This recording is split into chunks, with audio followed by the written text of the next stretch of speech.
চতুর্দশ অধ্যায় গুণত্রয় বিভাগ যোগ জরা প্রকৃতির ত্রিগুণ বৈশিষ্ট্য।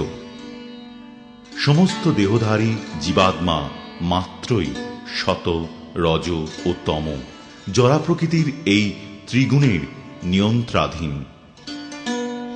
পরমেশ্বর শ্রীকৃষ্ণ এই ত্রিগুণাবলীর স্বরূপ।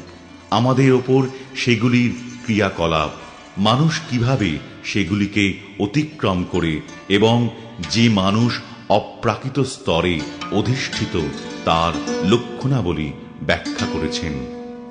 শ্রী ভগবান উবাচ পরম ভূয়ঃ প্রবক্ষ্যামি জ্ঞানানাম জ্ঞানমুত্তমম যজ্ঞাত্বা মুনয়ঃ সর্বে পরাম সিদ্ধিমিতো গতাঃ। পরমেশ্বর ভগবান বললেন, পুনরায় আমি তোমাকে সমস্ত জ্ঞানের মধ্যে সর্বোত্তম জ্ঞান সম্বন্ধে বলবো, যা জেনে মুনিগণ এই জড় জগৎ থেকে পরম সিদ্ধি লাভ করেছিলেন। ইদম জ্ঞানম উপাশ্রিত্য মম সাধর্ম্যমাগতাঃ সর্গেপি নোপজায়ন্তে প্রলয়ে ন ব্যথন্তি চ।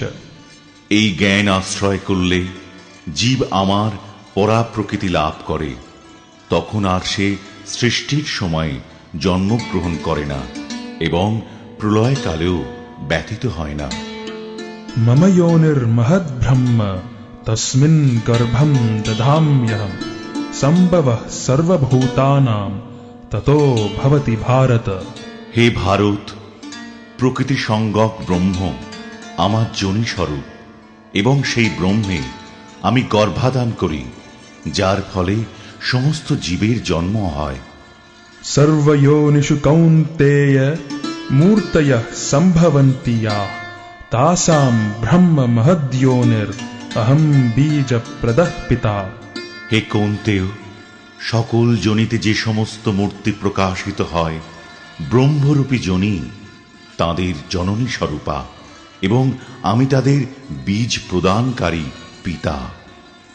সত্ত্বম রজস্তম ইতি গুণাঃ প্রকৃতি সম্ভবা নিবধ্নন্তি মহাবাহো দেহে দেহিনমব্যয়ম। হে মহাবাহো, জরা প্রকৃতি থেকে জাত শত, রজ, তম এই তিনটি গুণ এই দেহের মধ্যে অবস্থিত অব্যয় জীবকে আবদ্ধ করে। তত্র সত্ত্বম নির্মলত্বাৎ প্রকাশকমনাময়ম সুখসঙ্গেন বধ্নাতি জ্ঞানসঙ্গেন চানঘ। হে নিষ্পাপ, এই তিনটি গুণের মধ্যে শতগুণ নির্মল হওয়ার ফলে প্রকাশকারী ও পাপ পুণ্য এবং সুখ ও জ্ঞানী সঙ্গের দ্বারা জীবকে আবদ্ধ করে। রজো রাগাত্মকম বিধি তৃষ্ণা সঙ্গ সমুদ্ভবম তন্নিবধ্নাতি কৌন্তেয় কর্মসঙ্গেন দেহিনম। হে কৌন্তেয়, রজগুণ অনুরাগাত্মক এবং তার তৃষ্ণা ও আসক্তি থেকে উৎপন্ন বলে জানবে এবং সেই রজগুণী জীবকে সকাম কর্মের আসক্তির দ্বারা আবদ্ধ করে। তমস্ত্বজ্ঞানজম বিধি মোহনম সর্বদেহিনাম প্রমাদ আলস্য নিদ্রাভিস তন্নিবধ্নাতি ভারত। হে ভারত, অজ্ঞানজাত তমগুণকে সমস্ত জীবের মোহনকারী বলে জানবে। সেই তমগুণ প্রমাদ, আলস্য ও নিদ্রার দ্বারা জীবকে আবদ্ধ করে। সত্ত্বম সুখে সঞ্জয়তি রজঃ কর্মণি ভারত জ্ঞানমাবৃত্য তু তমঃ প্রমাদে সঞ্জয়ত্যুত। হে ভারত, শতগুণ জীবকে সুখে আবদ্ধ করে, রজগুণ জীবকে সকাম কর্মে আবদ্ধ করে এবং তমগুণ প্রমাদে আবদ্ধ করে। রজস্তমশ্চাভিভূয় সত্ত্বম ভবতি ভারত রজঃ সত্ত্বম তমশ্চৈব তমঃ সত্ত্বম রজস্তথা। হে ভারত, রজ ও তমগুণকে পরাভূত করে শতগুণ প্রবল হয়, শত ও তমগুণকে পরাভূত করে রজগুণ প্রবল হয় এবং সেইভাবে শত ও রজগুণকে পরাভূত করে তমগুণ প্রবল হয়। সর্বদ্বারেষু দেহেস্মিন প্রকাশ উপজায়তে ज्ञानं यदा तदा विद्यात् विवृद्धं सत्त्वमित्युत। যখন এই দেহের সব কয়টি দ্বারে জ্ঞানের প্রকাশ হয় তখন শতগুণ বর্ধিত হয়েছে বলে জানবে। लोभः प्रवृत्तिरारम्भः कर्मणामशमः स्पृहा रजस्येतानि जायन्ते विवृद्धे भरतर्षभ। হে ভরত শ্রেষ্ঠ, রজগুণ বর্ধিত হলে লোভ, প্রবৃত্তি, কর্মে উদ্যম ও দুর্দমনীয় স্পৃহা বৃদ্ধি পায়। अप्रकाशो प्रवृत्तिश्च प्रमादो मोह एव च तमस्येतानि जायन्ते विवृद्धे कुरुनन्दन। হে কুরুনন্দন, তমগুণ বর্ধিত হলে অজ্ঞান, অন্ধকার, নিষ্ক্রিয়তা, প্রমাদ ও মোহ উৎপন্ন হয়।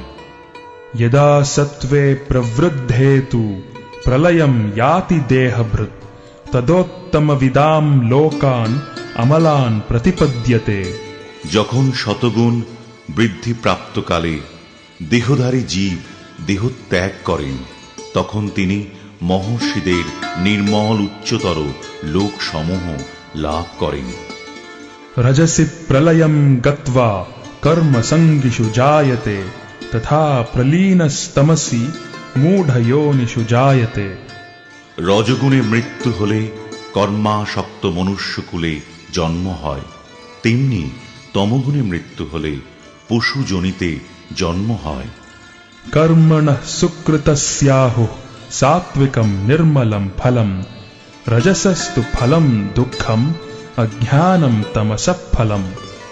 সুকৃতি সম্পন্ন সাত্ত্বিক কর্মের ফলকে নির্মল, রাজসিক কর্মের ফলকে দুঃখ এবং তামসিক কর্মের ফলকে অজ্ঞান বা অচেতন বলা হয়। सत्त्वात् सञ्जायते ज्ञानं रजसो लोभ एव च प्रमादमोहौ तमसो भवतो ज्ञानमेव च। শতগুণ থেকে জ্ঞান, রজগুণ থেকে লোভ এবং তমগুণ থেকে অজ্ঞান, প্রমাদ ও মোহ উৎপন্ন হয়। ऊर्ध्वं गच्छन्ति सत्त्वस्था मध्ये तिष्ठन्ति राजसाः जघन्यगुणवृत्तिस्था अधो गच्छन्ति तामसाः। শতগুণ সম্পন্ন ব্যক্তিগণ ঊর্ধ্বে উচ্চতর লোকে গমন করে, তমগুণ সম্পন্ন ব্যক্তিগণ মধ্যে নরলোকে গমন করে এবং জঘন্য গুণ সম্পন্ন তামসিক ব্যক্তিগণ অধঃপতিত হয়ে নরকে গমন করে। नान्यं गुणेभ्यः कर्तारं यदा द्रष्टानुपश्यति गुणेभ्यश्च परं वेत्ति मद्भावं सोऽधिगच्छति। জীব যখন দর্শন করেন যে প্রকৃতির গুণ সমূহ ব্যতীত কর্মের অন্য কোনো কর্তা নেই এবং জানতে পারেন যে পরমেশ্বর ভগবান এই সমস্ত গুণের অতীত, তখন তিনি আমার পরা প্রকৃতি লাভ করেন। गुणानेतानतीत्यत्रीन् देहि देह समुद्भवान् जन्म मृत्यु जरा दुःखैर्विमुक्तोऽमृतमश्नुते। দেহধারী জীব এই তিন গুণ অতিক্রম করে জন্ম, মৃত্যু, জরা ও দুঃখ থেকে বিমুক্ত হয়ে অমৃত ভোগ করেন। अर्जुन उवाच कैर्लिङ्गैस्त्रीन् गुणानेतान् अतीतो भवति प्रभो किमाचारः कथं चैतांस् त्रीन् गुणान् अतिवर्तते। অর্জুন জিজ্ঞাসা করলেন, হে প্রভু, যিনি এই তিনটি গুণের অতীত তিনি কি কি লক্ষণ দ্বারা জ্ঞাত হন, তার আচরণ কি রকম এবং তিনি কিভাবে এই তিন গুণ অতিক্রম করেন। श्रीभगवानुवाच प्रकाशं च प्रवृत्तिं च मोहमेव च पाण्डव न द्वेष्टि सम्प्रवृत्तानि न निवृत्तानि काङ्क्षति। उदासीनवदासीनो गुणैर्यो न विचाल्यते गुणा वर्तन्त इत्येवं योऽवतिष्ठति नेङ्गते। समदुःखः सुखः स्वस्थः समलोष्टाश्मकाञ्चनः तुल्यप्रिया प्रियो धीरस् तुल्यनिन्दात्मसंस्तुति मानापमानयोस्तुल्यस्तुल्यो मित्रारिपक्षयो सर्वारंभ परित्यागी गुणातीतः स उच्यते।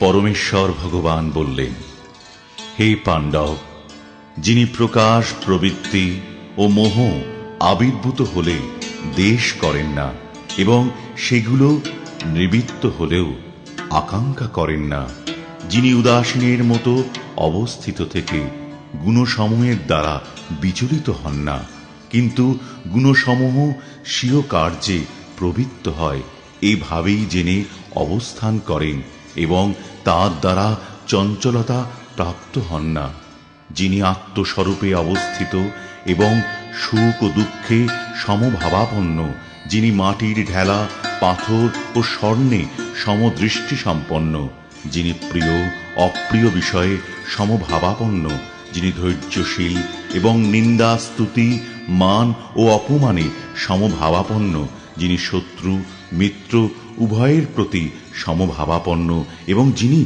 সমস্ত কর্মোদ্যম পরিত্যাগী, তিনিই গুণাতীত বলে কথিত হন। मां च यो व्यभिचारेण भक्तियोगेन सेवते सगुणान् समतीत्यैतान् ब्रह्म भूयाय कल्पते। যিনি ঐকান্তিক ভক্তিযোগ সহকারে আমার সেবা করেন, তিনি প্রকৃতির সমস্ত গুণকে অতিক্রম করে ব্রহ্মভূত স্তরে উন্নীত হন। ब्रह्मणो हि प्रतिष्ठाहम् अमृतस्य व्ययस्य च शाश्वतस्य च धर्मस्य सुखस्य एकान्तिकस्य च।